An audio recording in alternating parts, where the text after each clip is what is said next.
Vamos seguir.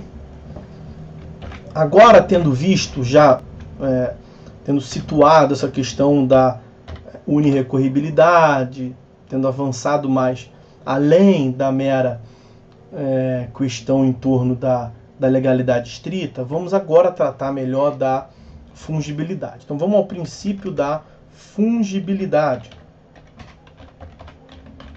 A fungibilidade, ela decorre naturalmente da instrumentalidade das formas, né? O processo civil contemporâneo, eu costumo dizer, é o processo civil da efetividade. Não é o processo civil das formalidades. É o processo civil onde prepondera a essência do ato. O artigo 277, lá ainda na parte, na teoria geral do Código, quando trabalha do capítulo das nulidades, ele nos ajuda a entender isso aqui. Tem aplicação sobremaneira aqui nesse ponto. Quando a lei prescrever determinada forma, o juiz considerará válido o ato se, realizado de outro modo, lhe alcançar a finalidade. Então, se a lei prescrever um certo recurso e a parte utilizar outro, mas alcançar a finalidade de recorrer, vamos salvar isso aí. Essa é a ideia de a fungibilidade, é isso. A fungibilidade é o tribunal, o primeiro ponto é esse, portanto, é o tribunal receber o recurso errado como se fosse o recurso certo, fingir que o errado está certo, porque o que importa é a essência e não a forma. Agora, isso não é sempre, né? Isso não é em todo caso. Não é em todo recurso errado, porque senão não faria sentido analisar o que é certo e o que é errado. Se o que é certo passa porque é certo, e o que é errado também passa, porque mesmo sendo errado não tem problema nenhum, aí não faz sentido. Você perde a racionalidade toda. Então, veja, eu estou aqui explicando a construção do raciocínio. Longe de mim dizer que é todo recurso errado que passa pelo crivo. Não é isso, né? Muito pelo contrário, nós vamos ver que nós temos, e essa questão da fungibilidade passa muito pela jurisprudência do STJ, né? A jurisprudência do STJ, ela nos traz dois requisitos, já desde o código anterior, e um desses requisitos perdeu até um pouco de sentido no código atual, mas whatever, né?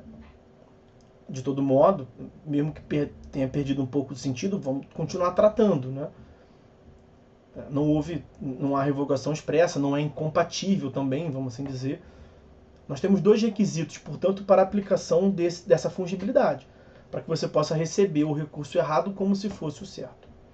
E aí, quais são os requisitos? São dois, como eu lhes disse, né? O primeiro requisito é o que se chama de dúvida objetiva. Dúvida objetiva significa dizer que o cara errou. Aos olhos do relator, que é quem vai receber, analisar o recurso, não era o recurso A, era o recurso B. Mas eu reconheço que tem dúvida aqui se o recurso cabível era o A ou B. Tem quem diga na doutrina que é o recurso B, como o cara interpôs. Eu acho que é o A. Mas não é um erro grosseiro. Aqui, a grande questão é que não seja considerado um erro grosseiro. Se houver uma controvérsia razoável, portanto, quanto à definição de qual seja o recurso cabível, nós temos ali o preenchimento desse primeiro requisito na jurisprudência do STJ, né? Um exemplo, durante muito tempo houve uma confusão na jurisprudência do STF e no STJ. Eu não tenho como me aprofundar muito aqui, porque os senhores não viram esses recursos especificamente, né? Mas eles fizeram uma cagada mesmo, uma confusão de qual era o recurso cabível entre o agravo interno e os embargos de declaração.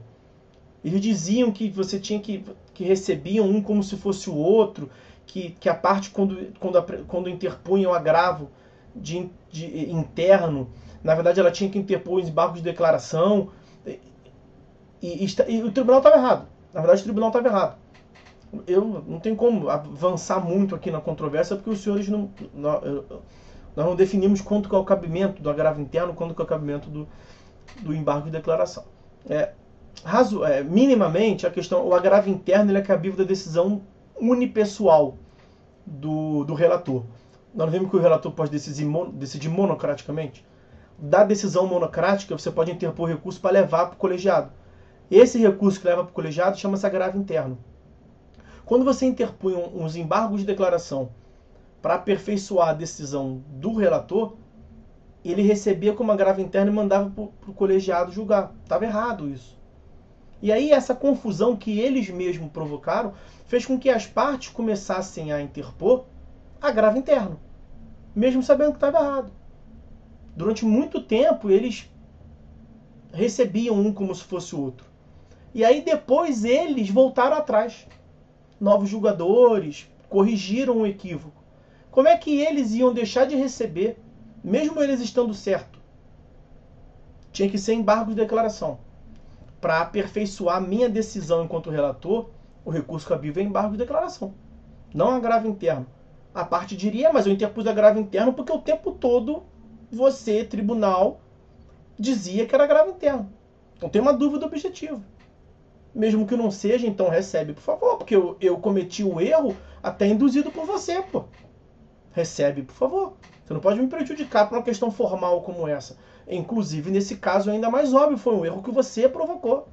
Né? E aí esse caso ele é tão paradigmático que resultou até, vejam os senhores, em texto de lei. O CPC trouxe a possibilidade, também não vou avançar muito aqui, justamente porque isso não é matéria aqui nossa, mas vejam que o 1024, parágrafo 3º, ele trata justamente ele trata então expressamente dessa possibilidade de fungibilidade entre o agravo interno e os embargos de declaração. 1024, parágrafo 3º, tá? Aí vejam lá depois, ele vai conhecer dos embargos de declaração como agravo interno, tal. Ele vai conhecer de um como se fosse o outro. Primeiro requisito, portanto, é a dúvida objetiva, que haja uma controvérsia na doutrina ou jurisprudência a respeito de qual seja o recurso cabível. Significa dizer, portanto, que não há erro grosseiro. O grande objetivo aqui é a demonstração de que não há erro grosseiro. E o segundo requisito, como eu lhes disse, são 2 requisitos. O segundo requisito é que se respeite a tempestividade do recurso correto. Porque uma coisa é você salvar qual seria o recurso correto. Então, uma coisa é eu, que sou relator, falar assim, cara, pô, tu interpôs o recurso errado. Eu tô com um recurso teu aqui, mas não era para ser esse aqui, era para ser um outro. Eu posso fingir que esse teu é o outro. Eu posso fingir que esse agravo interno é um embargo de declaração. Ou que esses seus embargos de declaração é um agravo interno. Eu posso fingir. Agora eu tenho um outro problema. Então eu estou com o recurso teu errado, mas vamos fingir que é o certo. Fingir, ok? Então superei esse primeiro passo. Agora eu tenho outro problema. Você interpôs o recurso no prazo errado.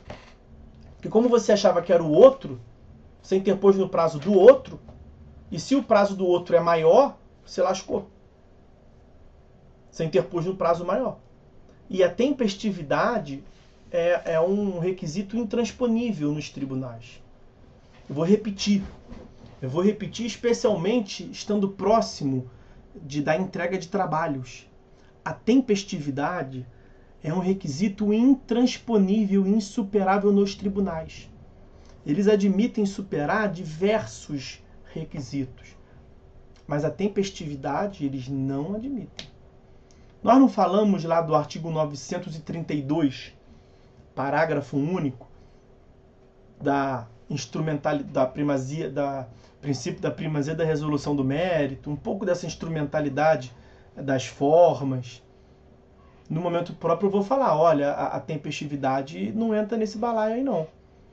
Quando a gente for tratar dos requisitos de admissibilidade dos recursos, onde vai chegar o momento de falar da tempestividade, artigo 1003 do CPC, eu vou pontuar com os senhores que a tempestividade é realmente intransponível. E aqui a gente já pode começar a tratar disso. Na fungibilidade, os tribunais até admitem fingir que um é outro, que é a questão de cabimento, é a questão de você utilizar o recurso equivocado. Mas o requisito da tempestividade eles não admitem. Então, se o recurso A que você utilizou e é o errado tem prazo de 15 dias e você protocolou no 15º dia, você protocolou o recurso A, que tem prazo de 15 dias, no 15º dia. Mas o recurso cabível era o recurso B, que tem prazo de 10 dias. O julgador pode até fingir que o recurso A é o B. Ele pode até fingir que o recurso A é o B, se tiver dúvida objetiva. Mas o que vai te emperrar? Você passou os 10 dias. Então o que se dizia ainda no... aqui é essa questão que perdeu um pouco do sentido, já vou dizer o porquê que perdeu o sentido. Mas o que sempre se disse em relação a isso? Na dúvida, você tem dúvida objetiva, utiliza o prazo menor.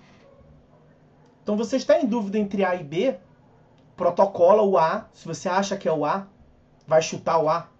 Né? Questão, vai chutar o A, chuta em 10 dias. Porque se for o B, o julgador vai até trocar o A por B. Mas ele só vai fazer isso no prazo do B. E se o prazo do B é 10 dias, você tem que interpor o A no prazo do B.